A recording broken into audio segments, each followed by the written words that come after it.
샬롬, 성도 여러분 안녕히 주무셨습니까? 주님의 이름으로 문안드립니다. 오늘은 12월 27일 2024년의 마지막 금요일입니다. 12월 한 달 동안도 평일에 들으시던 우리 감미로운 담임 목사님의 목소리와 다른 목소리의 금요일 말씀을 건너뛰지 않고 들어주셔서 감사드립니다. 앞으로도 지금처럼 계속 늘 하나님의 말씀을 가까이 하고 사모하며 나아가는 우리 모든 성도님들이 되시길 바라며 2025년에도 하나님 복 많이 받으시길 바랍니다. 자, 그럼 오늘도 우리에게 주시는 하나님의 말씀 함께 나누도록 하겠습니다. 오늘 우리에게 주시는 하나님의 말씀은 말라기 2장 10절부터 16절까지 말씀입니다. 말라기 2장 10절부터 16절까지 말씀 함께 보실 때 제가 한 절씩 읽어 드리겠습니다. 우리는 한 아버지를 가지지 아니하였느냐? 한 하나님께서 지으신 바가 아니냐? 어찌하여 우리 각 사람이 자기 형제에게 거짓을 행하여 우리 조상들의 언약을 욕되게 하느냐?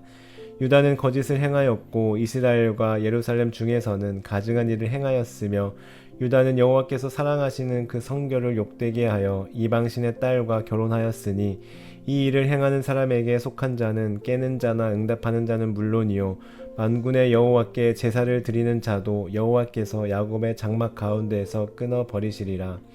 너희가 이런 일도 행하나니 곧 눈물과 울음과 탄식으로 여호와의 제단을 가리게 하는도다. 그러므로 여호와께서 다시는 너희의 봉헌물을 돌아보지도 아니하시며 그것을 너희 손에서 기꺼이 받지도 아니하시거늘 너희는 이르기를 어찌 됨이니까 하는도다. 이는 너와 내가 어려서 맞이한 아내 사이에 여호와께서 증인이 되시기 때문이라. 그는 내 짝이요 너와 서약한 아내로되 네가 그에게 거짓을 행하였도다. 그에게는 영이 충만하였으나 오직 하나를 만들지 아니하셨느냐? 어찌하여 하나만 만드셨느냐? 이는 경건한 자손을 얻고자 하심이라. 그러므로 내 심령을 삼가 지켜 어려서 맞이한 아내에게 거짓을 행하지 말지니라. 이스라엘의 하나님 여호와가 이르노니 나는 이혼하는 것과 옷으로 학대를 가리는 자를 미워하노라. 만군의 여호와의 말이니라. 그러므로 너희 심령을 삼가 지켜 거짓을 행하지 말지니라. 아멘. 오늘 함께 보신 말씀은 말라기서에 기록된 6편의 설교 중 세 번째 설교에 해당하는 부분으로 겉으로 보면 이스라엘 백성들의 문란한 결혼 생활을 지적하며 책망하고 있는 내용처럼 보입니다. 그러나 그게 중심 내용은 아니고요. 오늘 말씀을 잘 이해하기 위해서는 먼저 이때 당시의 상황과 배경을 살펴보아야 합니다. 이때 당시 이스라엘 백성들은 성전만 지으면 하나님께서 엄청난 복을 주시겠지 하는 생각으로 가득 차 있었습니다. 그런데 막상 자기들이 기대하고 바라던 복과 하나님께서 주시는 복이 다르자 이들은 이방신에게 눈을 돌리기 시작합니다. 그래서 이방신을 섬기는 여인들과 결혼하는 죄악을 저지르게 되는데요. 11절에 보시면 이들은 이방신을 섬기는 여인들을 침소로 들임으로써 성소를 더럽히게 되고 그로 인해 하나님을 섬겼던 전처는 버리고 이혼을 합니다. 그러자 이스라엘 여인들이 하나님의 전에 나와 눈물과 울음으로 탄식하는데요. 13절 말씀입니다. 너희가 이런 일도 행하나니 곧 눈물과 울음과 탄식으로 여호와의 제단을 가리게 하는도다. 이처럼 이스라엘 백성들은 하나님을 배신하고 이방신을 섬기는 여인들을 들여오는 매우 큰 죄를 범합니다. 이로 인해 하나님께서는 이들이 내는 헌금도 받지 아니하셨는데요. 13절 하반절 말씀입니다. 그러므로 여호와께서 다시는 너희의 봉헌물을 돌아보지도 아니하시며 그것을 너희 손에서 기꺼이 받지도 아니하시거늘.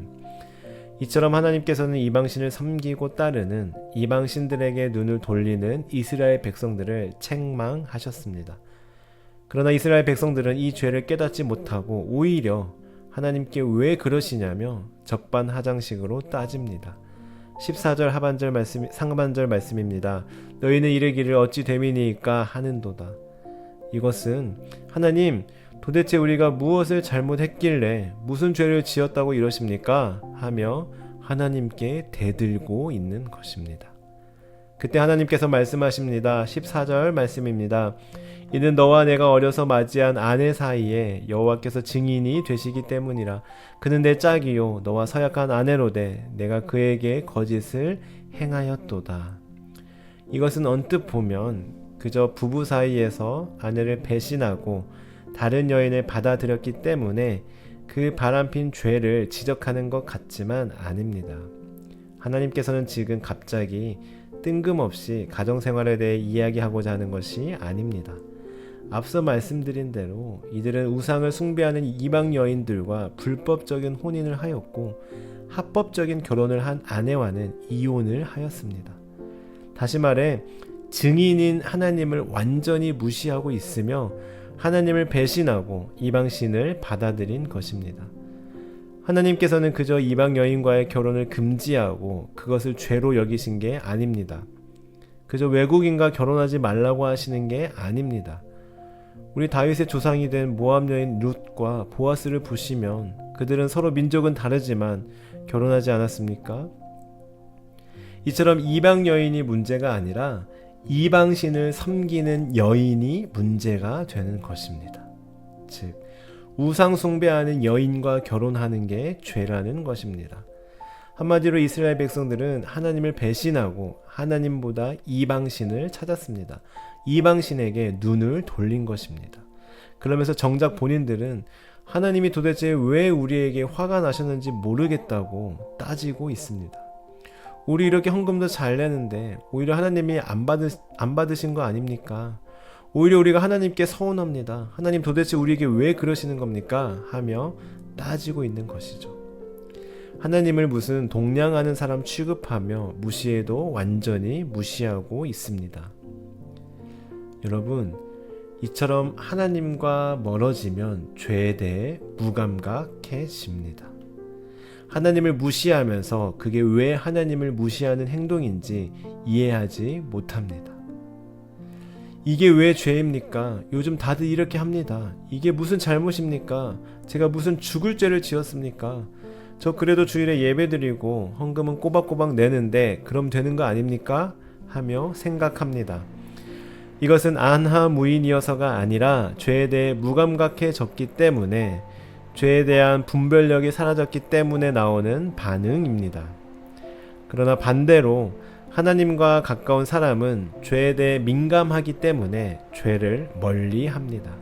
그리고 죄에 대해 민감하기 때문에 죄를 지으면 회개부터 나옵니다. 하나님의 훈계와 책망에 도대체 왜 그러시냐며 따지지 않습니다. 사랑하는 성도 여러분, 죄에 대해 민감한 저와 여러분들이 되시길 바랍니다. 그렇다면 어떻게 해야 죄에 대해 민감해질 수 있을까요? 간단합니다. 하나님께 붙어 있으면 됩니다. 하나님과 가까이 있으면 됩니다. 그러면 죄는 저절로 사라지기 마련입니다. 죄를 멀리 할 수밖에 없습니다. 왜냐하면 하나님과 죄는 공존할 수 없기 때문입니다. 하나님 계신 곳에 죄란 있을 수 없기 때문입니다. 요한복음 15장 5절은 이렇게 말씀합니다. 나는 포도나무요 너희는 가지라. 그가 내 안에 내가 그 안에 거하면 사람이 열매를 많이 맺나니 나를 떠나서는 너희가 아무것도 할 수 없음이라. 그렇습니다. 하나님과 붙어있는 사람은, 하나님 안에 거하는 사람은 당연히 그에 합당한 성령의 열매를 맺게 되어 있습니다. 하나님 안에 거하는데 죄가 나올 수 없습니다. 콩 심는데 팥이 날 수 없고 팥 심는데 콩이 날 수 없습니다. 콩 심는데 콩 나고 팥 심는데 팥 나는 법입니다.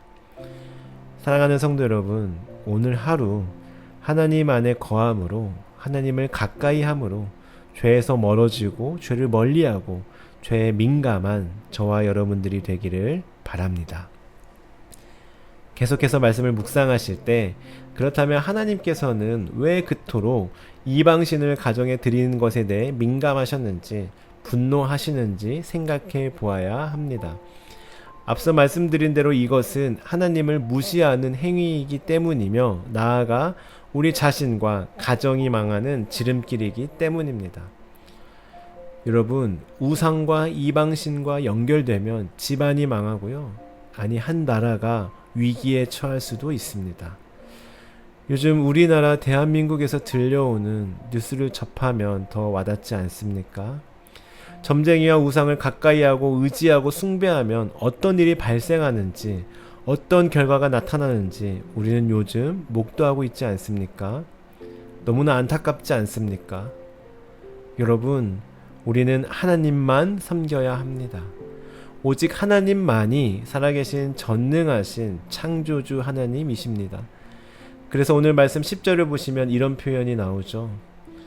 우리는 한 아버지를 가지지 아니하였느냐? 한 하나님께서 지으신 바가 아니냐? 한 아버지, 한 하나님이라는 표현을 주목해 보십시오.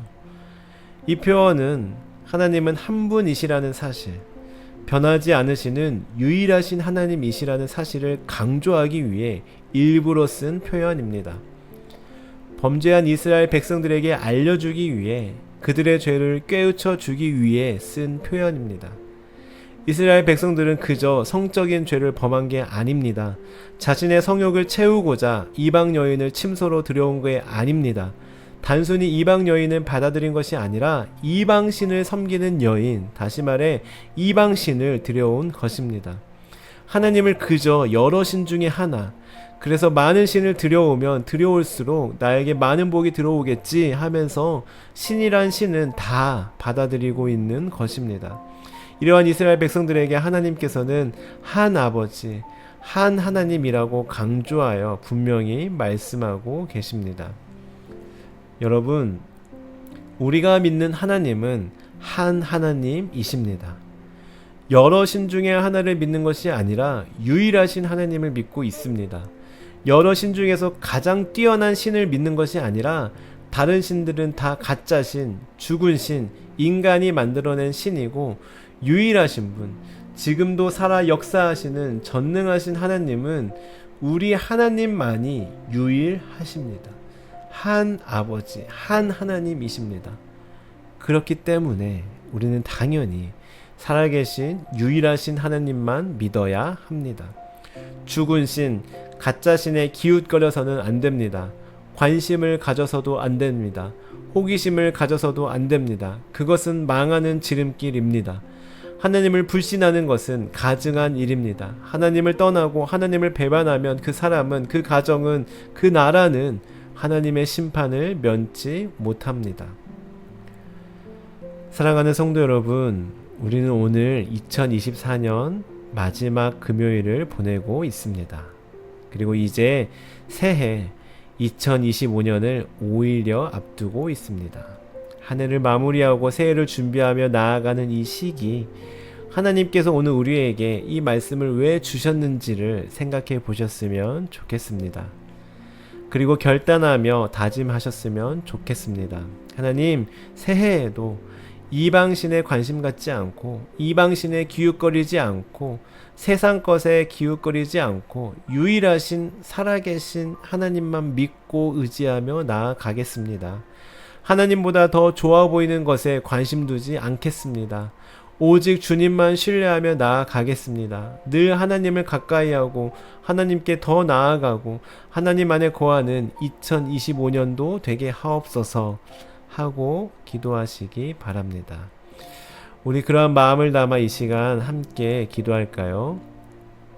하나님, 감사합니다. 지난 한 해 동안도 저희들 하나님 안에 거하게 하시고 하나님을 믿으며 나아갈 수 있도록 은혜 주시고 믿음 주셔서 감사합니다. 하나님, 저희들 새해에도 하나님 안에 거하게 하옵소서. 그러나 저희들은 연약하여서 눈에 보이는 것들에, 더 좋아 보이는 것들에 우리의 시선과 마음을 빼앗길 수도 있을 것 같습니다. 하나님, 그럴 때마다 저희들 긍휼히 여겨주시고 불쌍히 여겨주셔서 오늘 이 다짐과 결단 변치 않도록 우리를 붙잡아 주옵소서. 그리하여 저희들 2025년에도 하나님과 더욱 가까워지고 한 아버지, 한 하나님만 믿고 신뢰하며 나아가게 하옵소서. 감사드리며 예수님의 이름으로 기도드립니다. 아멘. 우리 계속해서 한 아버지, 한 하나님 되시는 유일하신 하나님을 묵상하며 기도하며 나아가겠습니다.